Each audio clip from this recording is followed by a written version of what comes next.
أعوذ بالله من الشيطان الرجيم. بسم الله الرحمن الرحيم. ولما جاءهم كتاب من عند الله مصدق لما معهم وكانوا من قبل يستفتحون على الذين كفروا فلما جاءهم ما عرفوا كفروا به فلعنة الله على الكافرين. അസ്സലാമു അലൈക്കും വറഹ്മത്തുള്ളാഹി വബറകാതുഹു. പരിശുദ്ധ ഖുർആനിലെ രണ്ടാമത്തെ അധ്യായമായ സൂറത്തുൽ ബഖറയിലെ 90-ാമത്തെ വചനമാണ് നിങ്ങളിപ്പോൾ ഇവിടെ ശ്രവിച്ചത്. അതിൻ്റെ അർത്ഥം ഇപ്രകാരമാകുന്നു: അവരുടെ അടുക്കലുള്ളതിനെ സത്യമാണെന്ന് സ്ഥാപിക്കുന്ന ഒരു ഗ്രന്ഥം അള്ളാഹുവിൽ നിന്ന് അവർക്ക് വന്നു കിട്ടിയപ്പോൾ അതിനു മുമ്പ് അവിശ്വാസികൾക്കെതിരെ വിജയസിദ്ധിക്കായി അവർ പ്രാർത്ഥിക്കാറുണ്ടായിരുന്നു. അങ്ങനെ അവർ അറിഞ്ഞിരുന്ന ഒരു സത്യം അവർക്ക് വന്നു കിട്ടിയപ്പോൾ അവരതിനെ നിരാകരിക്കുകയാണുണ്ടായത്. അതിനാൽ ആ നിഷേധികൾക്ക് അള്ളാഹുവിൻ്റെ ശാപം. ഹസ്രത്ത് ഖലീഫത്തുൽ മസീഹ് സാനി റളിയല്ലാഹു തആല അൻഹുവിൻ്റെ തഫ്സീർ കബീറിനെ ആസ്പദമാക്കിയാണ് ഈ ആയത്തിൻ്റെ വിശദീകരണം നാം ചർച്ച ചെയ്യുന്നത്. പറയുകയാണ്, വലമ്മാ ജാഅഹും കിതാബും മിൻ ഇൻദില്ലാഹി, അതായത് അവർക്ക് അള്ളാഹുവിൻ്റെ പക്കൽ നിന്നുള്ള ഒരു ഗ്രന്ഥം വന്നപ്പോൾ, മുസദ്ദിഖുൽ ലിമാ മഅഹും, അതായത് അവരുടെ പക്കലുള്ളതിനെ സത്യപ്പെടുത്തുന്നത്. ഇവിടെ ഈ ഒരു ഭാഗത്തിൻ്റെ യഥാർത്ഥ അർത്ഥം മനസ്സിലാക്കേണ്ടത് അത്യാവശ്യമാണ്. മുസദ്ദിഖൻ, അതായത് തസ്ദീഖ്, സ്ഥിരീകരണം രണ്ട് തരത്തിലുണ്ട്. ഒന്നാമത്തെ തരം സ്ഥിരീകരണം, ഉദാഹരണത്തിന് സെയ്ദ് സത്യവാനാണ് എന്ന് നമ്മൾ പറയുമ്പോൾ അതിനർത്ഥം സെയ്ദിലേക്ക് കള്ളം ആരോപിക്കാനാവില്ല, അവൻ്റെ സംസാരം പൊതുവെ സത്യമാണ് എന്നാണ്. രണ്ടാമത്തെ തരം സ്ഥിരീകരണത്തിൻ്റെ ഉദാഹരണത്തിന് സെയ്ദ് ബക്കർ ഇന്ന് വരുമെന്ന് പറയുകയും ബക്കർ വരികയും ചെയ്യുമ്പോൾ ബക്കർ സെയ്ദിൻ്റെ അവൻ്റെ വാക്കിൽ സത്യവാനാക്കി എന്ന് നമ്മൾ പറയും.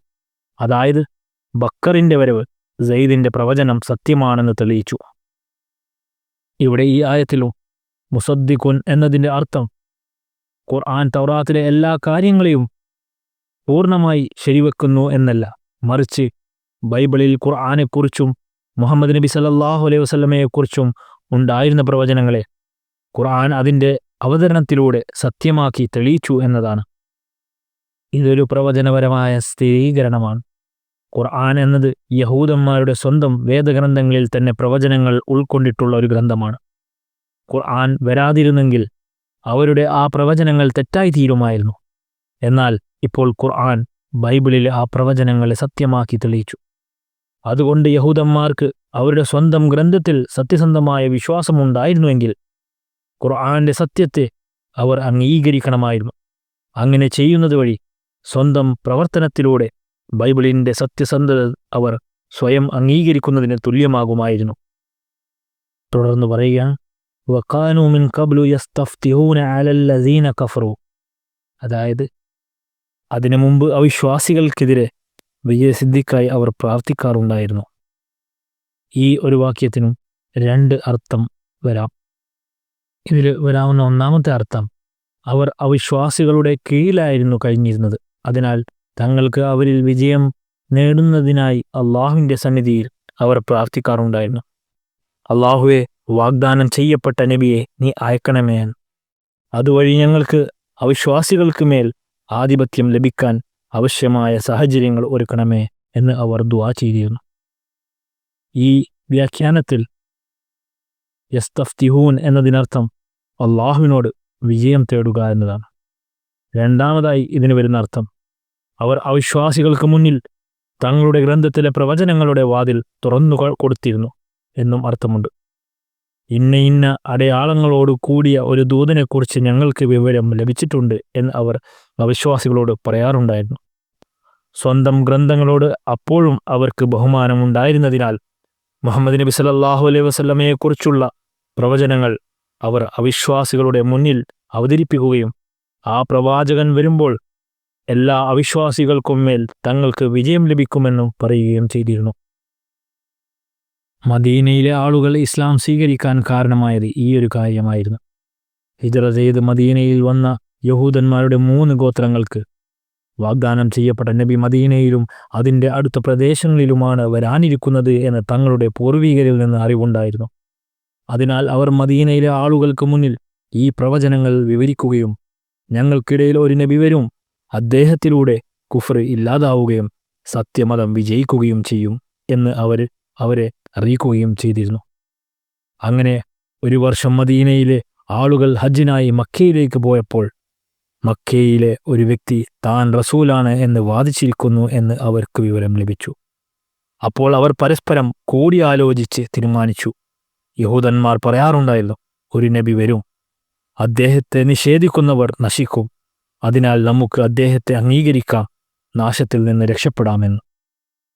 അവർ പരസ്പരം സംസാരിച്ചത് ഇപ്രകാരമാണ് എന്ന് ഹദീസിൽ വരുന്നു. യഹൂദന്മാർ ബുദ്ധിമാന്മാരാണ്, ധനികരാണ്, ശക്തരാണ്. അവർ അദ്ദേഹത്തെ അംഗീകരിച്ച് നമ്മെ കീഴടക്കാതിരിക്കാൻ നാം ആദ്യം അദ്ദേഹത്തെ അംഗീകരിക്കണം. ഈ കാര്യം അവർ തങ്ങളുടെ ജനതയെ അറിയിക്കുകയും റസൂൽ കരീം സല്ലല്ലാഹു അലൈഹി വസല്ലമയുടെ വാദത്തെക്കുറിച്ച് അവരെ അറിയിക്കുകയും ചെയ്തു. അതോടെ അവരിൽ ഭൂരിഭാഗം പേരും ഇസ്ലാം മതം സ്വീകരിച്ചു. പക്ഷേ സംഭവിച്ചതെന്തോ? റസൂൽ കരീം സല്ലല്ലാഹു അലൈഹി വസല്ലമയെ അംഗീകരിച്ച ഈ ആളുകളെ യഹൂദന്മാർ കാഫിറുകൾ എന്ന് വിളിക്കാൻ തുടങ്ങി. ഇതിനു മുമ്പ് ഇതേ വരാനിരിക്കുന്ന ദൂതനെക്കുറിച്ച് സ്വന്തം ഗ്രന്ഥങ്ങളിൽ നിന്ന് പ്രവചനങ്ങൾ എടുത്തെടുത്ത് പറഞ്ഞ് അവർ അഹങ്കരിക്കുകയും ആ വാഗ്ദാന പ്രവാചകൻ വരുമ്പോൾ ഞങ്ങൾ നിങ്ങളുടെ കാര്യം നോക്കിക്കോളാം എന്ന് പറയുകയും ചെയ്തിരുന്നു.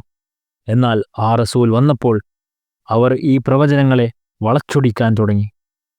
ഇതേ അവസ്ഥ തന്നെയാണ് ഇന്നത്തെ മുസ്ലിങ്ങൾക്കും സംഭവിച്ചത്.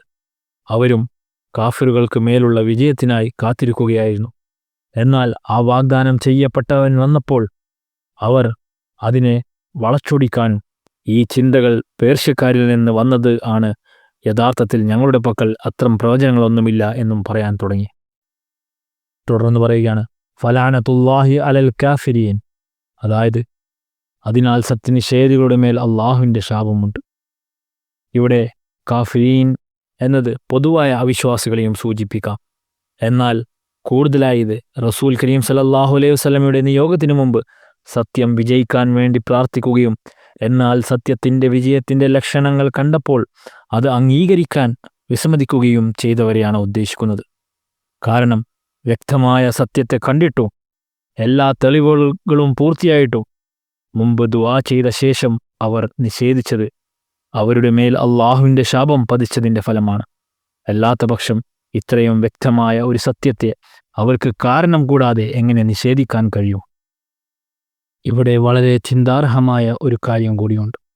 മുഹമ്മദ് നബി സല്ലല്ലാഹു അലൈഹി വസല്ലം കാരണം മൂസാ നബി അലൈഹി സ്വലാത്തു വസ്സലാമയുടെയും ഇസ്രായേലിലെ മറ്റു പ്രവാചകന്മാരുടെയും ആദരം അറബികളുടെ ഹൃദയത്തിൽ എങ്ങനെയാണ് സ്ഥാനം പിടിച്ചതെന്ന് നാം ചിന്തിച്ചാൽ ആശ്ചര്യപ്പെടും. മുമ്പ് ആ പ്രവാചകന്മാരെ കള്ളവാദികളായി കണ്ടിരുന്നവർ പിന്നീട് അവരെ സത്യവാന്മാരായി ആദരിക്കാൻ തുടങ്ങി. അങ്ങനെയെങ്കിൽ ഇത്രയും വലിയ ഉപകാരിയോട് ശത്രുതയും ഉപദ്രവവും ചെയ്യുന്നതിൽ അറബ് അവിശ്വാസികളെക്കാൾ തീവ്രമായി യഹൂദന്മാർ പ്രവർത്തിച്ചത് അവർക്ക് വന്ന ഏത് വിഷമം കാരണമായിരിക്കും എന്ന് അത്ഭുതം തോന്നാം. ഈ ആയത്തിൻ്റെ വിശദീകരണം ഇവിടെ അവസാനിക്കുകയാണ്. ജസാക്കുമുല്ലാഹു വഖിർ ദഅവാനാ അൽഹംദുലില്ലാഹി റബ്ബിൽ ആലമീൻ.